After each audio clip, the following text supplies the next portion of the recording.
जेका तव्हां ॻाल्हि कई त फैसल वारदा फैसल वारदा त सही, मूं कल्ह बि चयो त हू सिविलियन तर्जुमान आहे, हू हुकूमत जी तर्जुमानी नथो करे। कल्ह त साहब चए थो त खल आहे पंहिंजे जूता ठाहे छॾींदासीं, ऐं हुन कल्ह ई ऐलान करे छॾियो। हाणे केरु फैसल वारदा खां पुछे त कल्ह हुन ऐलान कयो त हाणे हिन छा मोहतरमा जो नालो छा आहे भेण जो, ख़ान साहब जी, अलीमा खान न न ही जेके अॼु बहन उस्मा, हा, कल्ह ई फैसल वावड़ा चई छॾियो त उस्मा ख़ान जी मुलाक़ात बंदि। न थींदी आहे। ठीक आहे, हाणे भाई तूं केरु आहीं? तूं सेनेटर आहीं, न तूं हुकूमत आहीं, न तूं वज़ीर आहीं, आप कौन है? सबको पता है आप कौन है। अॼु ब वज़ीर शाम जो 6 बजे 24 कलाकनि खां पोइ अची साॻियो ऐलान कनि पिया त उस्मा ख़ान जी मुलाक़ात बंदि आहे। त तव्हांखे पहिरीं धणियुनि ॿुधाए छॾियो न, जॾहिं फैसल वारदा थियो न, असल बाख़बर ऐं बाख़्तियार माण्हू त पोइ फैसल वारदा आहे। ही वज़ीर साहिबान त ॻाल्हि जो वर्जा पिया कनि, पुराणी ख़बर पिया ॾियनि। हाणे इहो तव्हांजो ख़ासि करे साहिबु चवण त साईं अॼु पोइ हिननि जो ॾींहुं आहे, पोइ सुभाणे हुननि जो, इहो केरु सोचींदो आहे? इहो अॼु ताईं केरु सोचियो आहे दुनिया जी तारीख़ में? कहिड़े बादशाह सोचियो, कहिड़े हुकुमरान सोचियो, कहिड़े ताक़तवर शख़्स सोचियो? केरु बि नथो इहो सोचे त सुभाणे हुनजो वारो बि अची सघे थो। इहो केरु सोचींदो न। अचो पहिरियों कॉलर फ़कीर लखाण सुञाणे मिठो ख़ासमा जी सनानी साहब छा चवणु चाहींदा?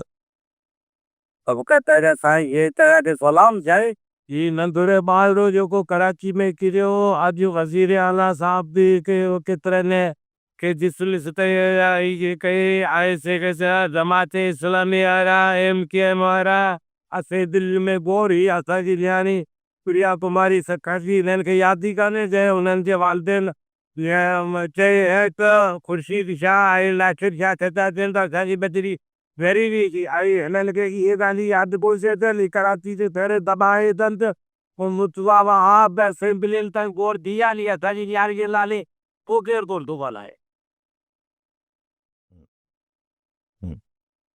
जी साईं, प्रिया लाइ पाण सभु ॻाल्हायूं था, ऐं पर ओतिरो आवाज़ शायदि माण्हुनि में न आहे, ऐं वॾी हिकिड़ी बेहसी आहे जो प्रिया लाइ कुझु बि इंतिज़ामी हुकूमती सतह ते कुझु नथो थिए। मां त हिन लाइ कोई वरंदी बि नथा ॾियनि त किथे हू सिंध जी गुॾड़ी हली वई।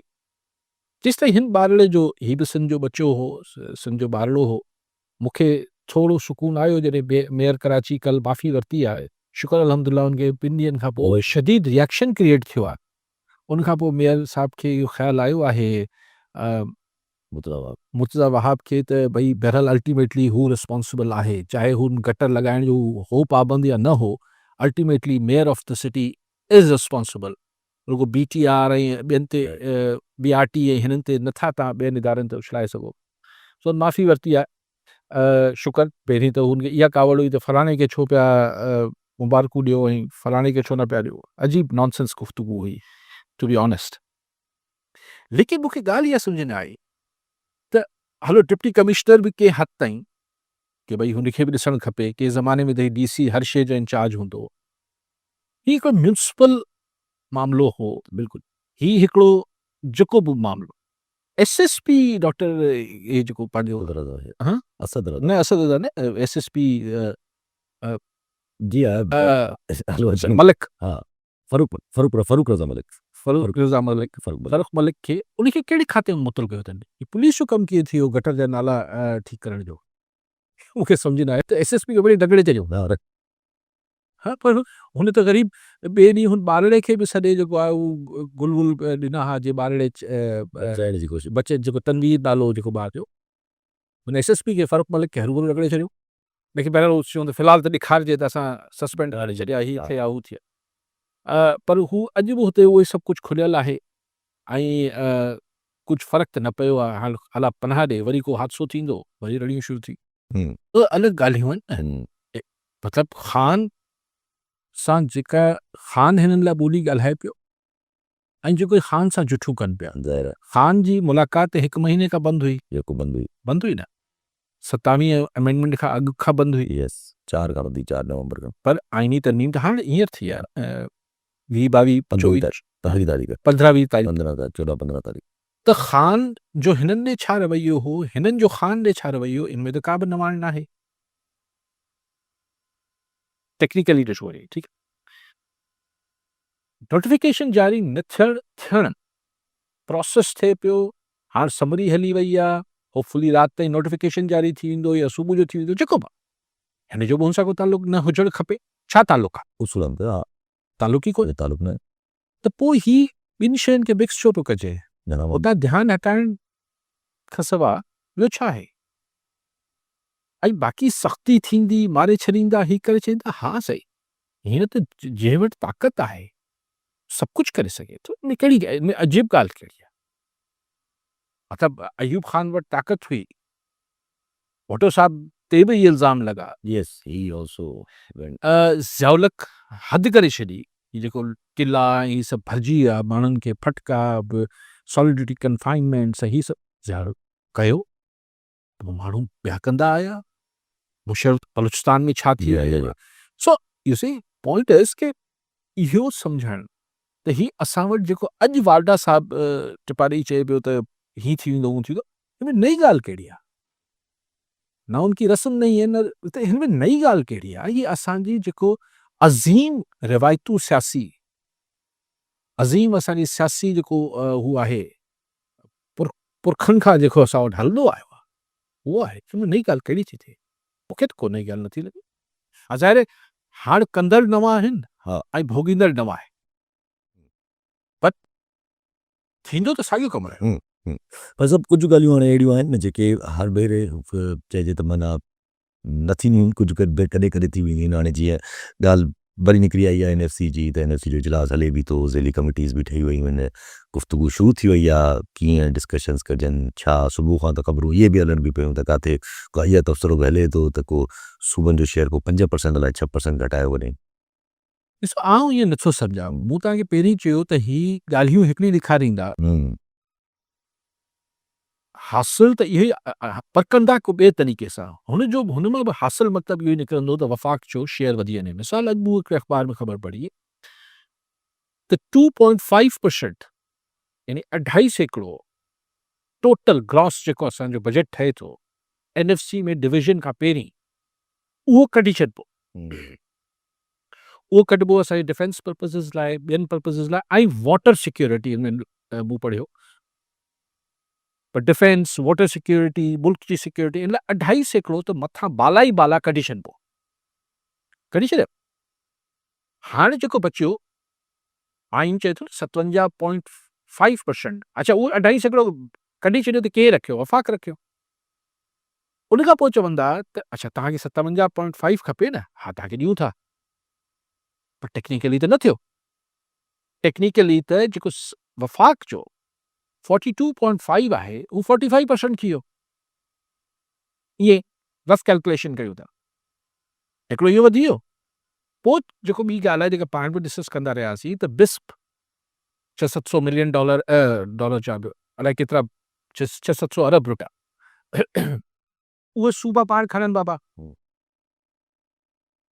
इहो वियो। पोइ जेके तरक़ियाती कम थियनि था, मिसाल के 100 रुपयो इन लेट्स से K4 या कहिड़ो बि प्रोजेक्ट कराची में थिए पियो, उनमें अगरि 100 रुपयो वफ़ाक़ खणे थी त हाणे चवंदी बाबा 50 रुपया सिंध हुकूमत हणे, 50 असीं हणंदासीं। लाहौर में बि ईअं, KP में बि, सभिनी जाइ ते ईअं थी वियो। त ही ॻाल्हि खे बिना के आइनी तरमीम जे ही फिराए गिराए अची 50-50 ते त घटि में घटि अची बीहारींदा। 7.5% सूबनि जो घटि थी वेंदो ऐं आइन में बि तरमीम न थी वेंदी। तंहिंजे करे तकरीर बि शानदार थींदी त असां NFC खे छहण न ॾिनो, असां सूबनि जा हक़ बचाए वरितासीं। पैसा त हलिया विया, पोइ कन खे तव्हां हितां झलियो या हुतां झलियो। Simple is that. सो ही हाल फ़िलहाल त ख़ैर हिन इजलास में त कमेटी ठही आहे, ज़ेली कमेटी ठही आहे। लेकिन हिन ॻाल्हि खां कीअं इनकार कंदा बाबा असांखे जेको आहे हिन लाइ खपे पैसा, डिफेंस लाइ खपनि, मुल्क जी सिक्योरिटी, चाहे इस्लामाबाद जी सिक्योरिटी आहे छा? सूबा भरे ॾियनि। सूबा न भरे ॾियनि, सूबनि जो हिसो किथे कटौती जो नालो न ईंदो। टेक्निकली गेम इहा आहे त टेक्निकली किथे ई न चयो वेंदो त सूबनि जो रुपयो बि वरितो आहे। चयो वेंदो बाबा ही 2.5% त बाला ई बाला वफ़ाक़ रखी वठंदी। त ऑटोमेटिकली जेको मिसाल 1000 रुपयो हो पाकिस्तान जो टोटल बजट, त 100 रुपयो हो त 97.5 रुपीज़ रहिजी वियो। उन मां 57%। उन मां 57.5 भले खणे सूबा, पर सूबा जेके आहिनि दिस पई हिननि शयुनि जो पंहिंजो ख़र्च पाण कनि। अची 50-50 ते बीह रहंदो ऐं किथे बि आइनी तरमीम जो हिन में को सवाल न पैदा थिए। आइनी तरमीम जो सवाल वरी पैदा थींदो जेके लोकल बॉडीज़ वारी आहिनि एम्पावरमेंट वारी, त उन में बि चइबो बाबा ज़रूरी आहे अॼुकल्ह बाबा हेतिरो त बलदियाती दाने कजे। असल मामिलो एनएफसी वारो थी वेंदो। एनएफसी वारो बि थी वेंदो, लोकल गवर्नमेंट वारो बि थी वेंदो, त पोइ हिननि जी अच्छा, पोइ जेके ही मामलात आहिनि, मिसाल हिते अथॉरिटीज़ ठाहे छॾिबियूं माइनिंग लाइ, हेल्थ लाइ, पॉपुलेशन लाइ, अहिड़े 4 सूबनि जी नुमाइंदगी हूंदी वफ़ाक़ उते, अथॉरिटीज़ ठही वेंदी। जेसि ताईं सभु कुझु हले थो पियो त पोइ हलंदो रहंदो ईअं ई सभु उन्हनि खे अगरि चैलेंज कंदो त पोइ वञो होॾे आइनी अदालत उते उहे ई वॾियूं इंट्रस्टिंग शयूं थियनि थियूं पियूं।